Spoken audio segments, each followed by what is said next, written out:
नमस्कार, DCP news में आप सभी का एक बार पुनः स्वागत। मैं आपके साथ दीवान नौटियाल और आइए खास चर्चा में। आज भारतीय जनता पार्टी द्वारा 42वां स्थापना दिवस मनाया जा रहा है, जिसके उपलक्ष्य पर की प्रधानमंत्री नरेंद्र मोदी के द्वारा कार्यकर्ताओं को संबोधित किया गया है। कार्यकर्ताओं में ऊर्जा और उत्साह भरने की कोशिश की गई है और इसी उपलक्ष्य पर हमारे साथ आज के खास मेहमान भारतीय जनता पार्टी के चकराता विधानसभा से कदावर नेता रामशरण नौटियाल जी चर्चा में मौजूद है। तो आइए जानते हैं कुछ खास मुद्दों के बारे में। गांव लोहारी के विस्थापित समस्या को से लेकर बढ़ती महंगाई, वृद्धा पेंशन, ये तमाम मुद्दे जो कहीं ना कहीं प्रदेश में बने हुए हैं, इसको लेकर नौटियाल जी से चर्चा करेंगे और साथ में जानेंगे कि क्या कारण रहा है इस बढ़ती महंगाई और बेरोजगारी के बावजूद भी भारतीय जनता पार्टी को एक तरफा बहुमत हासिल हुआ है। तो आइए सीधा ले चलते हैं खास चर्चा की ओर। नौटियाल जी, सबसे पहले तो आपको एक बार पुनः भारतीय जनता पार्टी के 42वें स्थापना दिवस की अनंत शुभकामनाएं। आपको भी बहुत बहुत शुभकामनाएं। देश के प्रधानमंत्री ने आज एक बार फिर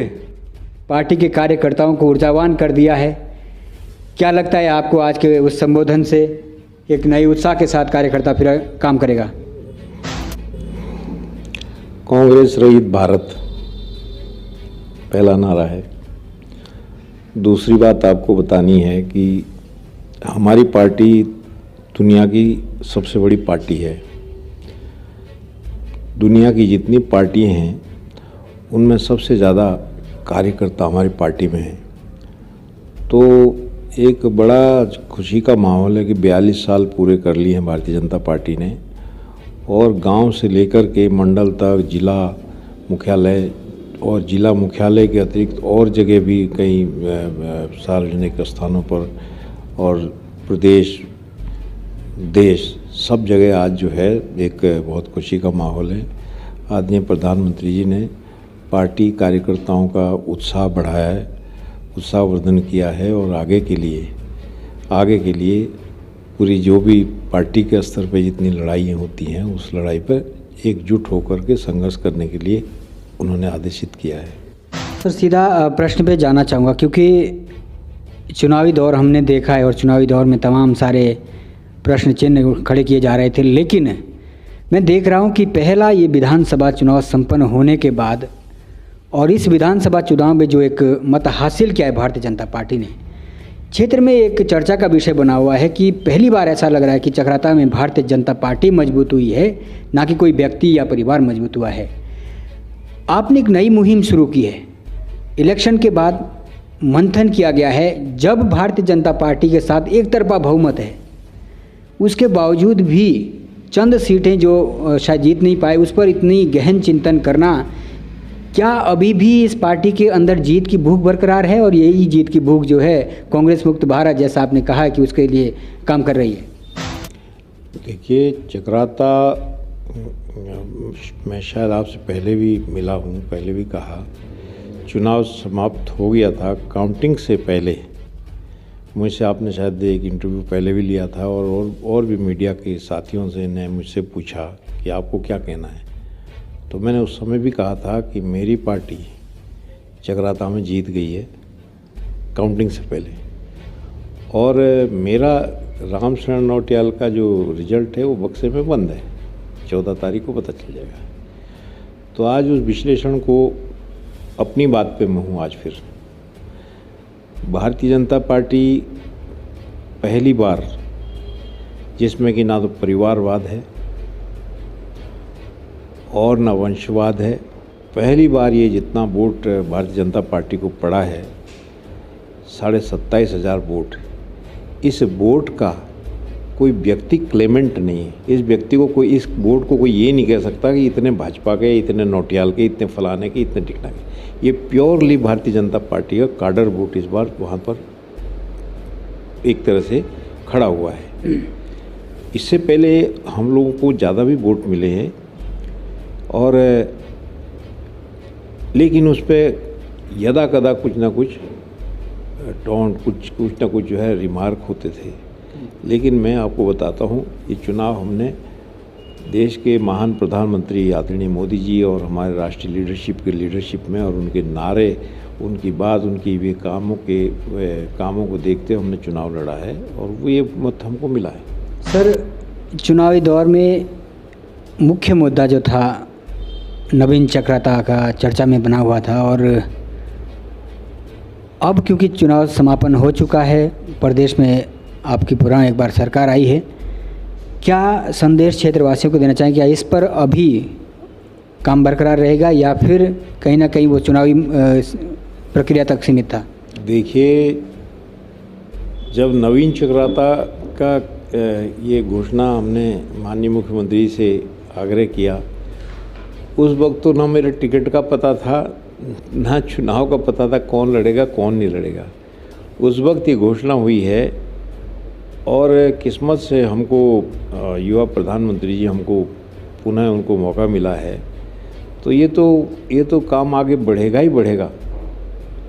अमूमन क्या होता है कि जैसे 1997 में नवीन चक्राता टाउनशिप की घोषणा ही कराई थी, तब यूपी गवर्नमेंट में थे। उसके बाद जो है इसको इन फाइलों को दबाने का काम किया जाता रहा, लेकिन अब फाइल तो नहीं दबेगी। अब तो नवीन चक्राता को आगे बढ़ना है। इतना ही नहीं, कथ्यान है, मुंडाली है। मेरी चिंता, जो बच्चे पढ़े लिखे हैं, जो हज़ारों तो 10-15 हज़ार बच्चे डिग्रियां हाथ में लेके नौकरियां ढूंढ रहे हैं, क्लास 3 नौकरी ढूंढ रहे हैं, उन लोगों को यहाँ तो अपने कर ही रहे, संघर्ष कर रहे हैं, लेकिन यदि जमुना पार करके जौनसार की तरफ को देखते हैं तो वहाँ कुछ नहीं उनके लिए, वहाँ कुछ भी नहीं है, उनके लिए कुछ किया ही नहीं गया है।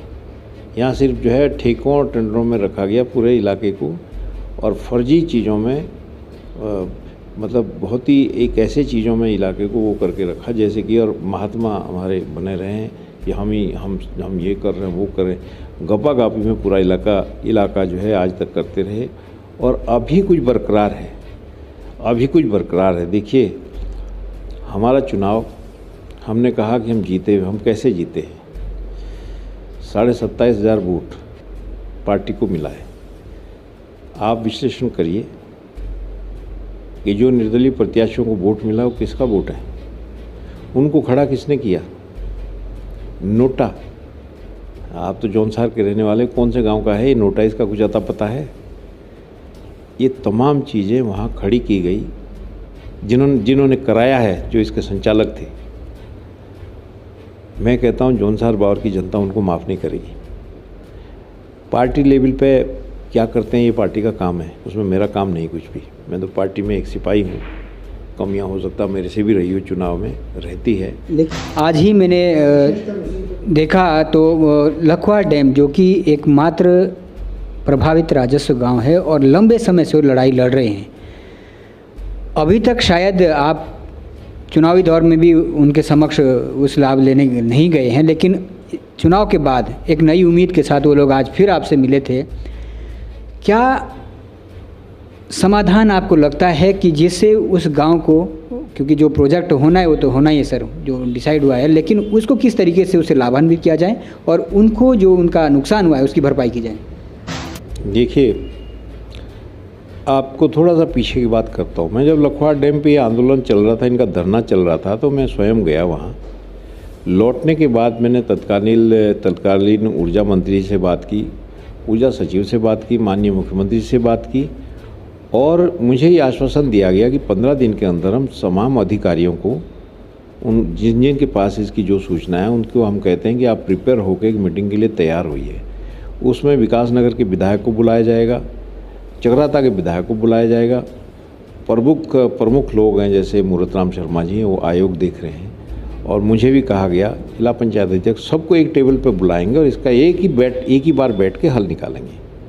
तो 15 दिन पूरे हुए नहीं, 2 हफ्ते का समय हरक सिंह जी ने मुझे कहा था, मेरे पास वो वीडियो भी फेसबुक पे चल रही है। तो 2 हफ्ते पूरे नहीं, 7 दिन के अंदर कांग्रेस पार्टी के वजीर नाचने लग गए वहाँ। उन्होंने उधम मचाना शुरू कर दिया लखवा डैम पे। किस बात का उधम मचाते हो भाई? आपने 10 साल तक मंत्री रहे, आपने लखवा डैम की कोई पीड़ा नहीं आपको दिखाई दी? आपको समझ में नहीं आई? कैबिनेट की आखिरी बैठक में एक फैसला 1 लाइन का लिखवा दिया। कैबिनेट में बहुत फैसले होते हैं, लेकिन शासनादेश जब तक नहीं हुआ, यदि आप चाहते, आप हर चीफ मिनिस्टर के करीब रहे, आप यदि चाहते तो आप तो कह रहे मुआवजे की बात, आप तो गांव बसा के वहाँ दावत भी खा लिए होते पहले कार्यकाल में। 10 साल कोई छोटी बात नहीं है। अब जो है एक राजनीतिक स्टंट करने के लिए, जो चुनाव नज़दीक था, साहब ये फैसला लागू करो। कौन सा फैसला, कैसा फैसला? तुम आखिरी कैबिनेट की बैठक, सबको पता है कि आखिरी बैठक हो रही है, उसमें एक ऐसा बड़ा फैसला जिसमें कि पूरे गांव का विस्थापन होना है, वो तुम फैसला लेके आ रहे हो। शासनादेश उस पर करवा सकते थे, वो भी नहीं हुआ। और विधानसभा में देखिए, आप विपक्ष में बैठे, चलिए छोड़ देते हैं, अब विपक्ष कहते हैं कि बीजेपी ने जो है वो फैसले को चेंज कर दिया चेंज। तुमने क्या किया? पूरे पत्रावली में तुम्हारी कोई एक चिट्ठी लगी है क्या कांग्रेस पार्टी के किसी नेता की? उसका विरोध किया क्या तुमने? उसमें भी क्या, माननीय द्वारा आखिरी विधानसभा के आखिरी सदन में, वाह वाह वाह, कितनी गजब की बात है, जो विधानसभा की अंतिम बैठक है उसमें फिर सवाल उठा रहे हैं कि साहब लखवाड़ डैम का। अरे आखिर में क्यों उठाते हो भाई? 5 साल तब जब भारतीय जनता पार्टी की सरकार आई 2017 में, इनका आरोप है कि तुमने वो फैसले को चेंज किया, और किया वो, क्योंकि उसका लॉजिक तो सरकार जानती है, अधिकारी लोग जानते हैं। पर तो ये हाथ पांव जो तुम चुनाव के समय पटक रहे थे, तो 5 साल तक क्या करा तुमने? किसी पत्रावली में तुम्हारा एक 4 लाइन की चिट्ठी भी नहीं है विरोध की लिखी हुई। राजनीति करनी है, इन लोगों को बेफजूल मुसीबत में झेल दिया। एक प्रक्रिया चलती रही, उस प्रक्रिया पे बात नहीं की, और सरकार क्या, अधिकारी लोग एक उस प्रक्रिया में अपने चलते रहे। अभी मेरी बात हुई आज सुबह चीफ सेक्रेटरी साहब से, हमने अब 2 बात की है, क्योंकि वो चीज़ एडवांस हो गई है। लखवाड़ वो जो डैम है, डैम शुरू हो गया है। आप समझते हैं कि एक घंटे का लाखों रुपए का बिजली का लॉस है, क्योंकि जल स्तर बढ़ेगा तो जितना लॉस है वो हो रहा है। तो गवर्नमेंट तो उस प्रक्रिया में चल रही है। रही विस्थापन की बात, जिन लोगों के खाते, जिन्होंने अपने खाते दिए, खाते मांगे जा रहे हैं, करीब 90% लोगों के खाते में अमाउंट जो ट्रांसफ़र हो गई है।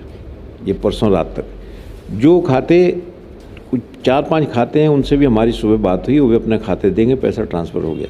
अब गांव वालों का ये कहना है कि विश्व का त्यौहार है, हम अपना सामान खुद ही लेके जाना चाहते हैं, और इतनी हबड़ तबड़ ना की जाए जैसे कि वहाँ पीएसी पहुँच गई। तो उसके लिए हम चीफ सेक्रेटरी साहब से हमने आग्रह किया है कि इनको स्वयं ही अपना सामान जब ले जा रहे हैं तो कहाँ ले जाएंगे, एक व्यवस्था तो आप सरकार कर दे वहाँ की पॉपुलेशन को देखते हुए।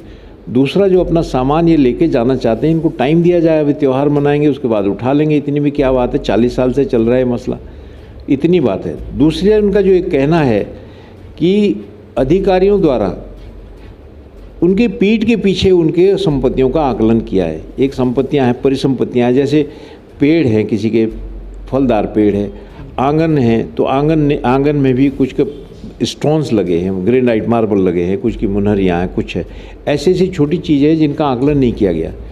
तो है तो वो बहुत छोटी चीज़, लेकिन जिनको गाँव छोड़ के जाना पड़ रहा है उनके लिए बहुत बड़ी बात है वो। तो हमने आज चीफ सेक्रेटरी साहब से ये कहा है, ये एक तरफ ये जो इनके विस्थापन का, इनके शिफ्ट होने का मामला है, इन पे छोड़ दीजिए भाई। गवर्नमेंट तो पीएसी कभी भी लगा सकती है, ये क्या सुबह कल नोटिस चिपका दिया और आज वहाँ पहुँच गए। तो ये हमारा एक तो आग्रह था। दूसरा आग्रह ये था कि शिफ्टिंग के साथ में जो इनकी कमी पेशी रहेगी है, उसमें मुआवजे में या वो उस पर क्या कहते हैं पेमेंट में कहीं जो नापा नहीं गया है, तो उसको जो है उसके लिए जिलाधिकारी या जो भी आप उचित समझे कमेटी बना दें, और तुरंत फिजिकली वो जो लिस्टें हैं, इन्होंने जो सूचियाँ बनाई है वहाँ परिसंपत्तियों की, क्या क्या नापा है, क्या छूटा है, प्रत्येक आदमी के सामने एक बार बता दें ये छूटा, कोई छूट गया तो उसको ले लें। उसमें वो समिति, ये अपना डैम शुरू हो जाएगा, समिति अपनी रिपोर्ट बना के गवर्नमेंट में सबमिट करे, और यदि इनका कुछ और बाकी बचता है तो जो गांव वालों का वो पैसा उनको दिया जाए, इतनी बात है। सर, अंतिम प्रश्न आपसे करना चाहूँगा, चुनाव के नतीजे, बढ़ती महंगाई, बढ़ती बेरोजगारी, उसके बावजूद भी जीत नहीं, एक तरफा जीत जो मिल रही है भारतीय जनता पार्टी को, क्या लगता है अब लोगों को जो है गरीबी और बेरोजगारी से मतलब नहीं, सिर्फ राष्ट्रभक्ति पर जो है मतदान कर रहा है। बिल्कुल, राष्ट्रभक्ति पे हमारी पार्टी राष्ट्रभक्ति को सबसे पहले प्रायोरिटी है। हमारे शीर्ष लीडरशिप कहता है, हमारे पार्टी का नारा है पहले मातृभूमि, फिर हमारी पार्टी और फिर हम। तो इसमें कोई दो राय नहीं है। लेकिन आपने महंगाई की बात की है। महंगाई कौन से आइटम पे, कौन सी आइटम ऐसी है जिस पे आप ये कहते हैं कि भाई इस आइटम से जो है हमारे को महंगाई की मार पड़ गई। सर जैसे रसोई का गैस चूल्हा हो गया। गैस तो बाद में की बात है, मैं सबसे पहले उस पर आता हूँ जो राशन है। चूल्हा तो तब जलेगा जब राशन होगा घर में। यहाँ मुफ्त में राशन आ रहा है 2 साल से, और इतना राशन आ रहा है कि लोगों के घर लबालब हैं मुफ्त में। इतना ही नहीं, वो जो आप गैस की बात कर रहे हैं उस राशन के साथ शायद और भी कुछ लगता है, आप मसाले भी बोलिए, मैं उसके पे भी आ रहा हूँ। तो ये तमाम जो उसके साथ की चीज़ें हैं, प्रधानमंत्री जी सब प्रत्येक किसान के खाते में पैसे डाल रहे हैं।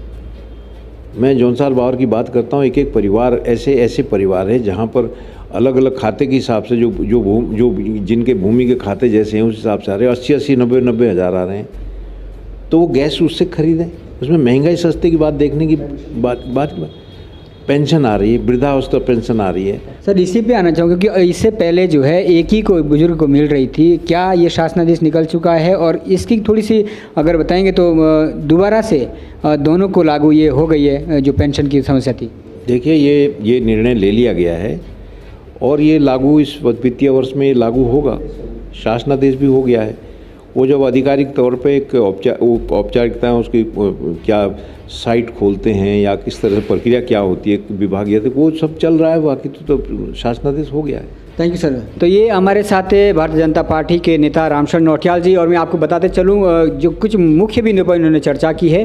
वृद्धा पेंशन को लेकर जो एक बड़ी स्तर पर मांग उठ रही थी कि घर में दोनों ही बुजुर्गों को जो है पेंशन मिलनी चाहिए, बीच में एक को मिल रही थी, तो उसको लेकर भी बड़ी खबर है कि भाई वो शासनादेश जारी हो चुका है और चंद ही दिनों में शायद वो दोबारा प्रक्रिया शुरू हो जाएगी जब दोनों को ही मिलेगी।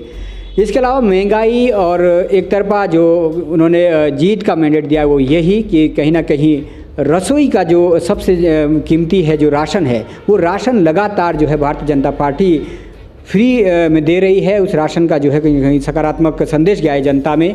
और उसके अलावा किसान निधि का पैसा हो सकता है, उसके अलावा कई तमाम और भी जो ये डायरेक्टली योजनाएं पहुंच रही है किसानों तक, उसका भी शायद असर देखने को मिला है, जिस कारण से एक बार फिर एक तरफा बहुमत के साथ भारतीय जनता पार्टी सत्ता में आई है।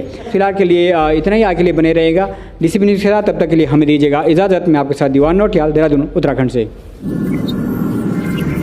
आप देख रहे हैं DCP news, detective crime press.